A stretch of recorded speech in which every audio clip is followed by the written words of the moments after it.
మహాగణాధిపతే నమః. శ్రీ గురుభ్యో నమః. శ్రీమాత్రే నమః. ప్రేక్షకులందరికీ స్వాగతం. 2024-25 సంవత్సరం యొక్క మనం ఫలితాలను తెలుసుకుందాం. ద్వాదశ రాశులవి అయితే మరి మామూలుగా ప్రామాణికంగా చూసుకుంటే ఉగాది మనకి ఈ సంవత్సరాదిగా మనం చేసుకుంటాం. అయితే కొంతమంది 24-25 అంటే ఈ ఆంగ్ల నూతన సంవత్సరానికి సంబంధించిన ఫలితాలు కూడా తెలుసుకోవాలని కొంతమంది ప్రేక్షకులు ఆసక్తి ఎక్కువగా ఉంటుంది. అలాంటి వారి కోసం ఈ 2024-25 సంవత్సర ఫలితాలు ఇవి నవగ్రహ సంచారాలను అనుసరించి తీసుకోవడం అనేది మామూలుగా జరుగుతుంది మనకి. కానీ ఈ సంవత్సర ఫలితాలు చెప్పేటప్పుడు మాత్రం ప్రధానమైన గ్రహాలు అంటే ఒకే రాశిలో ఎక్కువసేపు అంటే ఎక్కువ కాలం ఇవి ఏవైతే సంచరిస్తాయో ఆ గ్రహాలని మనం ప్రామాణికంగా తీసుకోవడం అనేది జరుగుతుంది. అందులో వాటిలో ఎక్కువ కాలం ఒకే రాశిలో ప్రయాణం చేసేవేమిటి? శని భగవానుడు, అలాగే గురువు, రాహుకేతువులు. ఈ 4 గ్రహాలని ఆధారంగా చేసుకొని 2024-25 మనం సంవత్సరానికి సంబంధించిన ఫలితాలు తెలుసుకుందాం. మీనరాశి వాళ్ళకి కానీ చూసుకుంటే 2024 సంవత్సరం వీళ్ళు ఎటువంటి శుభ ఫలితాలను పొందుతారు? వీళ్ళకి ఏళ్ళనాటి శని మొదలవ్వడం, జన్మలో రాహు, సప్తమంలో కేతు యొక్క సంచారము, ద్వితీయంలో గురువు యొక్క బలం ఏప్రిల్ వరకు ఉండి తదనంతరం వీళ్ళకి తృతీయంలోకి ఎప్పుడైతే గురువు మార్పు చెందుతాడో ఆ మార్పు వల్ల వీళ్ళకి కాస్త ఇబ్బందులు ఏర్పడడం అనేది జరుగుతుంది. అయితే గురువు ఏప్రిల్లో ద్వితీయంలో ఉన్నంతకాలము కూడా వీళ్ళకి ఏమవుతుంది అంటే ధర్మ కార్యక్రమాలందు ఎక్కువగా బుద్ధి పెట్టడం, అలాగే ప్రయత్నపూర్వకంగా ఏ పని అనుకోకపోయినా ఆ పనులు అవ్వడం, అలాగే అన్ని రకాల శుభాలు కలుగు చేయడం అనేది ద్వితీయ స్థానంలో ఉన్న గురువు చేసే లక్షణాలు. ఎప్పుడైతే తృతీయ స్థానంలో గురువు వెళ్తాడో వీళ్ళకి కాస్త బంధువుల ద్వారా, మిత్రుల ద్వారా లేదా వాటికి సంబంధించిన వర్గాల్లో వివాదాలు, కలహాలు ఏర్పడడం అనేది జరుగుతుంది గురుబలం లేకపోవడం వల్ల. అలాగే వీళ్ళకి ముఖ్యంగా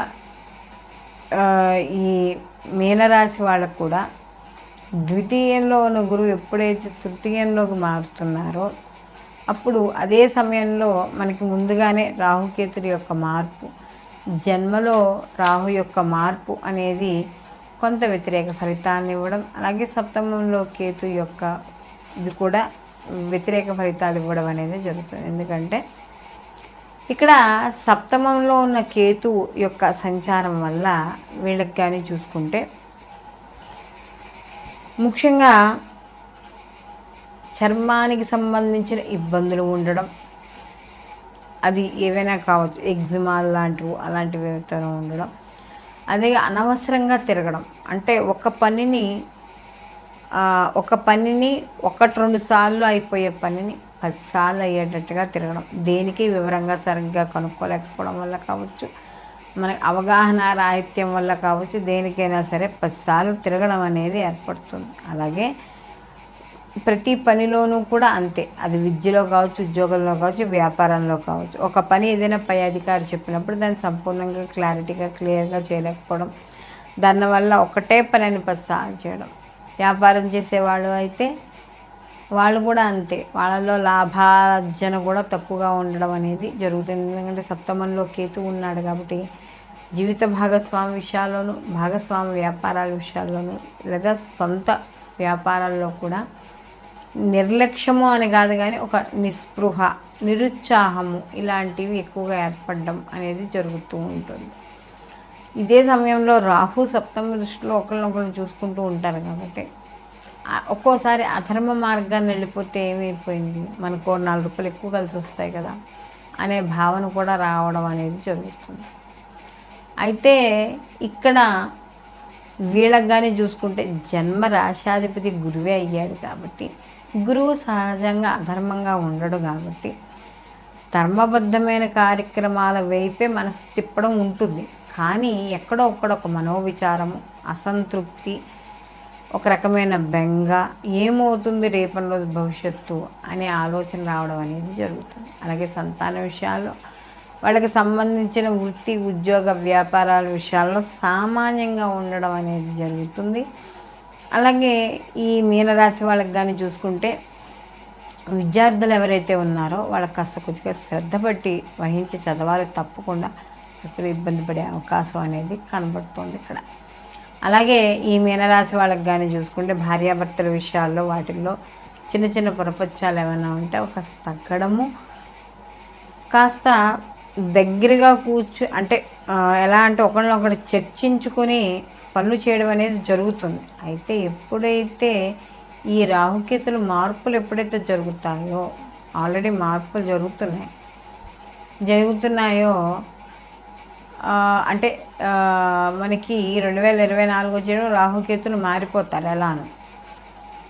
అప్పుడు ఒకళ్ళ మీద ఒకళ్ళకి డామినేషన్, అంటే నేను చెప్పిన మాట నువ్వెందుకు వినవంటే నువ్వు చెప్పిన మాట నేను ఎందుకు వినాలి, ఈ రకమైన వివాదాలతో వీళ్ళు ముందుకు వెళ్ళిపోవడం, దానివల్ల మనశ్శాంతి కోల్పోవడం అనేది జరుగుతుంది.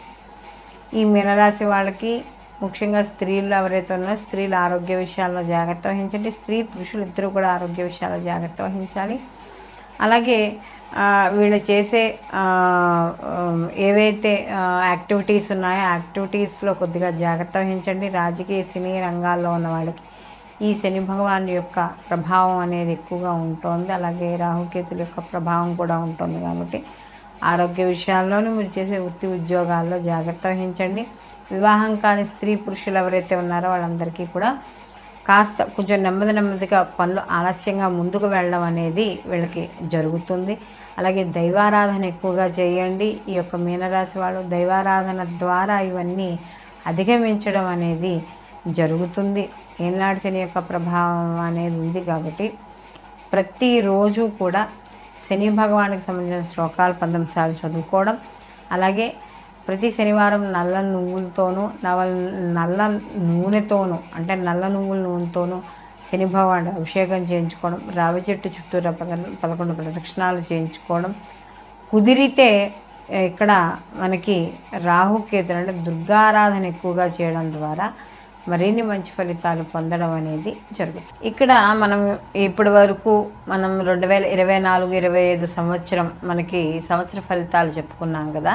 ఇవి ఉగాదితో సంబంధం లేకుండా కేవలం ఆంగ్ల నూతన సంవత్సర పరంగా మనం చెప్పుకునే ఈ సంవత్సర ఫలితాలు. అయితే వీటితో పాటు వీళ్ళు జన్మజాతక ఫలితాలు అంటే వ్యక్తిగతంగా వాళ్ళు ఏ సమయంలో వాళ్ళు జన్మించారో ఆ వ్యక్తిగత జాతకాలు ఉంటాయి కదా, ఆ వ్యక్తిగత జాతకాలు మాత్రం తప్పకుండా పరిశీలనలోకి తీసుకోవాలి. అంటే వీటిల్లో ఏవైనా అంటే జన్మజాతకంలో ఏవైనా కొంత అనుకూలత లేకపోయినా కూడా ఇక్కడ గోచార ఫలితాల్లో అనుకూలంగా ఉన్నప్పుడు శుభ ఫలితాలు పొందడం అనేది కొంతవరకు జరుగుతుంది. అలాగే గోచారంలోనూ సరిగ్గా లేకుండా జన్మజాతకము సరిగ్గా లేకపోతే కొద్దిగా అశుభ ఫలితాలు ఎక్కువగా అంటే ప్రతికూల ఫలితాలు ఎక్కువగా పొందడం అనేది జరుగుతుంది. కాబట్టి ఈ గోచార ఫలితాలే కాకుండా జన్మజాతక ఫలితాలు పరిశీలించుకోవడం వల్ల ఎటువంటి నియమాలు పాటించాలి, అలాగే ఎటువంటి పరిహారాలు చేసుకోవాలి అనేది మనకి కూలంకుషంగా ఒక జాతకం ద్వారా తెలుస్తుంది. కాబట్టి తప్పకుండా ఈ గోచార ఫలితాలతో పాటు జన్మజాతక ఫలితాలు కూడా తప్పకుండా ఒక దైవజ్ఞుడి దగ్గరికి వెళ్ళి మీరు మీ జాతకాలను పరిశీలించుకోవాల్సి ఉంటుంది. సర్వే జన సుఖినో భవంతు, లోకా సంస్థ సుఖినో భవంతు.